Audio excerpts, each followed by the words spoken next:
This is Cook's Town. After going to Massacre Canyon and climbing Cook's Peak, I became real interested in this area. I went to the library and I found an old book that they wouldn't let you check out, but it told about this old ghost town up here, a mining camp called Cook's Town. How do you like my new mule? Her name's Brenda. Beautiful Brenda. I've never rode her before. This is going to be our debut trip. I'm not sure how it's going to work out. She looks like a nice mule. Beautiful Brenda. She don't have any respect for me yet, but she will have. And you got a real round back.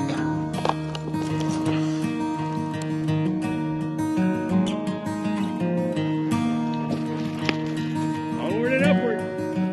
Come on, beautiful Brenda, let's go.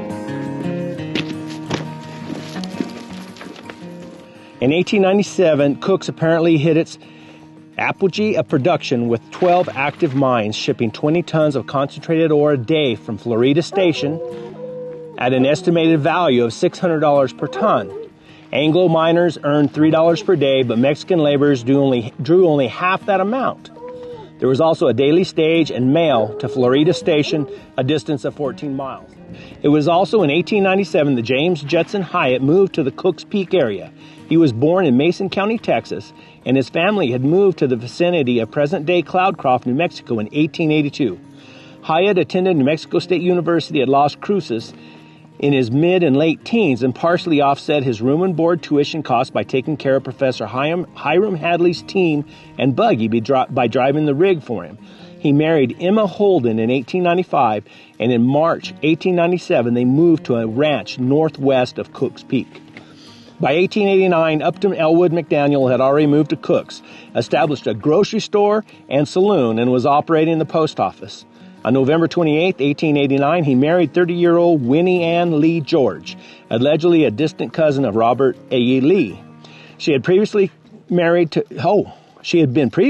to William George in Missouri and had 3 children, Riley, James, and Lula, before divorcing him in 1886. I didn't know they divorced back in those days. Using 2 oxen and a covered wagon, she moved herself and 3 children from Llano, or Brownwood, Texas, to Deming in 1887, and thence to Cook's. She must have been a tough old gal. Her first daughter by McDaniel, Myrtle Murdy, was born at Cook's on September 26, 1890. Murdy was born with a crippled foot, and Newton Bolich of Deming fashioned special shoes for her. Other daughters were Millie, 1893, and Anna, 1898. 2 sons born in 1895 and 1897 died as infants. Although a small woman physically, Winnie was apparently very tough and especially for the time quite aggressive. After establishing her home boarding house and restaurant at Cook's about 1890, she reportedly won wagers that she could load ore buckets just as fast as the men could. Winnie and her eldest son Riley provided a certain social spice and economic stability to the community. Riley George, he disdained using the name Lawrence, was no less a character and entrepreneur than his mother. George had a small cabin next to the only Sweetwater spring high on the mountain, just below Cook's, and a string of 10 or 12 burros. He sold the spring water packed in 10-gallon casks that he strapped to either side of his animals. He acquired several mining claims with the proceeds of his business, but apparently never worked them. Instead, he raised goats and cattle and peddled his spring water and firewood. Sounds like my kind of guy. George reportedly did not get along well with some people, and maybe we are similar. George reportedly did not get along with some people, and in a shootout with the brothers Sam and Dink Tennell, killed Sam and his horse. This was most likely Samuel Tennell, a cowboy who by 1910 had married into the Gassaway family. In later years, George said he regretted killing the horse. I know I like that guy. Supposedly he was a good shot, but Elizabeth Hyatt noted that she once saw him shoot 3 times at a coyote without hitting it. Of course, a running coyote is much more difficult than a close-up of a man and a horse. George's quick resort to a gun to solve his problems later caused his family a great deal of anguish and landed him, at least temporarily, in serious trouble. By 1910, the McDaniel family had moved to Deming, where Winnie continued her boarding house business. After their daughter Millie's wedding to Otis Goodman on February 2, 1912, McDaniel apparently came home late and drunk and began abusing Winnie. The lively affray ended suddenly when Riley George shot his stepfather in the right side. McDaniel died the following day, and the temperance-oriented local newspaper laid the blame more on the ready availability of strong drink than on George. I climbed right to the top of that one. I think that town's right over this hill, I hope. The road split back there. I wasn't real sure which way to go. Me and Brenda have been having a few disagreements. She's testing me just a little bit.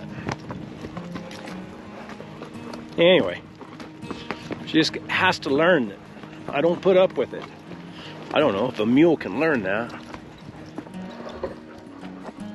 The jurist must have agreed, and the editor, because later that year, on November 23rd, George was acquitted of the murder charge.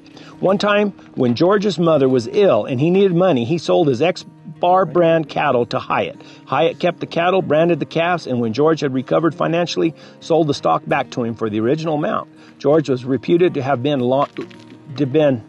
the last person to leave Cook's when he moved to Deming in 1959, where he died in 1961 at the age of 84. Hyatt's bond of friendship with George apparently paid off because after George died, Hyatt bought his Cook's Peak claims from George's half-sister Myrtie McDaniel Hewitt Moore for $1,000. The railroads that had brought so much prosperity to Deming and Cook's continued to fulfill the function of the old road through Cook's Canyon. On April 6, 1901, the Atchison, Topeka, and Santa Fe Railroad Company advertised that for $25, an individual could ride from Deming to California. 2 years later, the price increased to $35. The railroad did not benefit everyone. Previously, it had eliminated scores of major and minor businesses, such as stage lines, freighting outfits, and small stores and hostelries along the old road. Now it provided a new danger to the rancher. The rail line was not fenced and cattle frequently strayed onto the tracks at the wrong time. Several cattlemen offered to build the fences that they claimed the railroad was required to construct if the company would furnish the materials. One man hired an extra cowboy for $30 a month to ride the tracks, but still lost several head of cattle. Even though the initial heyday was over for Cook's, the community stabilized somewhat until about 1905. There was a mill, actually a dry concentrator, post office, grocery store, saloon, and boarding house, including a restaurant, which with private homes totaled at least 30 semi-permanent structures on the eastern slope of the mountain. In addition to the Poes, McDaniels, Grovers, Orrs, and other longtime residents of Cook's, there also were, or soon would be, the Gassaways, Onslaughts, and Ragsdales. An interesting phenomena occurred frequently during tunnel development at the mines. Caves would be encountered that contained not only high-grade ore, but beautiful formations as well. William Cotton reminisced about such a discovery, and we quote, "We were sinking on a narrow stringer when we broke into a broad open room, perhaps 50 feet across and 12 feet high, and in the center, as though it were the last dream of the gods, was a perfect tree rising from the floor of the cavern and extending to the roof, with limbs and foliage of the purest milky white and penciled as delicately as a fern, and thrown over this, like a lovely bride, was a veil of the finest gossamer web, but so delicate was the child of the cavern that it could not stand the rude jostle of human work, and the first view of it was the only one. The first blast that was exploded after the room was opened crumbled it to dust, and only the memory of it remains." That's pretty cool.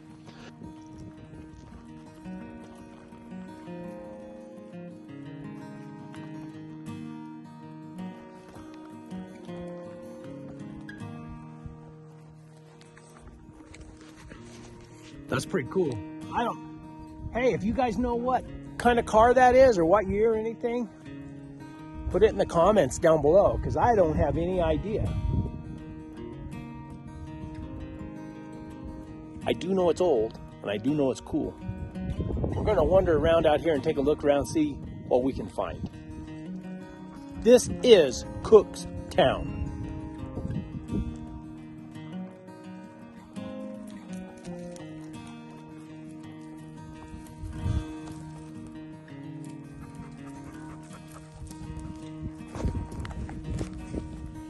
Lots of old 55-gallon drums everywhere. That's like the 5th or 6th one I've seen. I wonder what they carried in them. Several residents in or around Cook's raised cattle or goats. Soon after Charles Gassaway married Mary Matilda Ragsdale Baker In the mid-1890s, they bought 3,000 mohair Angora goats. Other Cooks Peak area residents also raised goats and cattle, and the animals thrived on the grass of the mountain hillsides. A letter sent to the Deming newspaper near the end of 1902 referred to the vast herds of goats around the base of Cooks Peak. The presence of these animals in the rugged hills lured predators.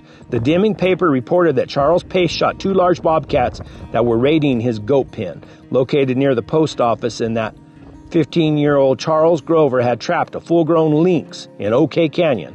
Lacking a gun, Grover stoned the animal to death. Grover's younger brother was not so fortunate. Later that year, James, who was 12 years old at the time, saw 2 large mountain lions, but they escaped as he was also weaponless. The wild animals around Cooks Peak foothills were not the only enemies of the goats and their owners. In late March or April 1905, flock owners had already sheared their goats when a sudden vicious storm dumped 2 feet of snow on the range. The Grassaways lost 600 animals and the Ragsdales 400. Wow.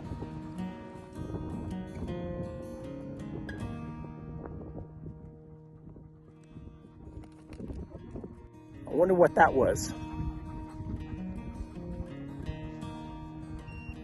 There's not much left up here. I imagine this has all been picked through pretty good. I'll keep wandering around looking, see if I can find anything. The miners were frequently harassed by the Apaches, who prevented any meaningful development of the mineral resources, and highwaymen who continued to ply their trade in nearby Cooks Canyon. Apparently, one of the Apaches' main camps was located at the mouth of the defile later named Hadley Draw, about halfway between abandoned Fort Cummings and the future site of Cooks, not Cook. Oh, at Cooks. It is not surprising, therefore, that on at least one occasion Orr and a helper encountered 7 Apaches who prevented them from reaching Orr's works. They judiciously returned to Orr's ranch. Apparently frustrated by their ability to capitalize on the Cooks Peak mines, Orr and Arrington joined several other prospectors from the Pinos Altos area to examine mineral possibilities in the Floridas. On January 2, 1880, they were attacked by a vastly superior party of Apaches. That resulted in the death of Fulton and the loss of their mules and horses. Aided only by a few burros, they made a forced night march to Fort Cummings, covering over 30 miles in 16 hours, even though 4 of the men were slightly wounded. The situation became so desperate that Peter Stray was credited with being the only person to remain at the Cooks Peak camp from 1881 to 1882. The 1900 U.S. Census records 343 people living at Cookstown. This sizable population was in fact larger than that which was recorded for the more well-known town of Lake Valley. I think I'll go back and get my mule and go down through there. By all accounts, life within these camps was particularly brutal. While there were 7 brothels and as many as 25 saloons, there were no churches and only a single source of drinkable water. Cattle rustling was common, as was claim jumping. Disputes were settled without the aid of law enforcement, often with violent and horrific consequences. Blizzards could occur in the winter, and dust storms were not uncommon in the summer months. Making matters worse, there is circumstantial evidence that many of the residents suffered from the effects of lead poisoning. The decline of the Cooks Peak mining district was slow. As the ore bodies were played out and the price of silver declined, families began to move into nearby Deming. Major mining operations in the range ceased by 1943, but limited gold and silver prospecting continues to this day. Today, the remnants of Cookstown, as well as the thousands of mines which once operated in the Cooks mining district, are still visible upon the landscape. However, visitation to the range is strongly discouraged. Much of the land remains privately owned, and the abandoned mines are extremely dangerous. Be that as it may, the landscape of the Cooks Range remains an important piece of history.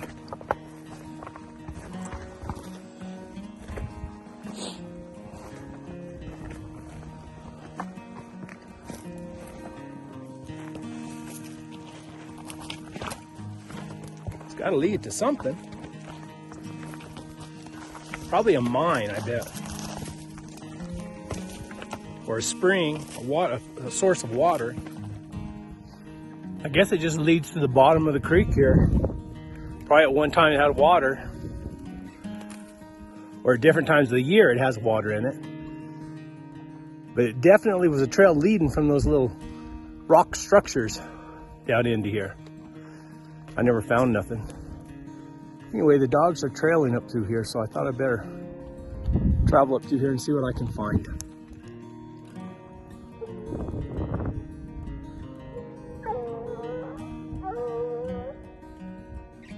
about 2:15. I'll let them keep going, as long as I can stay with them. This mule's about to give out on me. She's not in very good shape. She's a little bit on the stubborn side. We trailed that lion for another couple hours. It finally just petered out on us. Me and old Brenda, we didn't get along real well. I don't think she's going to be the mule for me. She's a little too lazy and just really doesn't step out like I want one to do. She's argumentative. It doesn't matter what I ask her to do, she doesn't want to do it. Some mules are like that. She's just no good out by herself. She's probably a fine mule if she's following another mule. But I need one that doesn't mind being alone with just me and the hounds.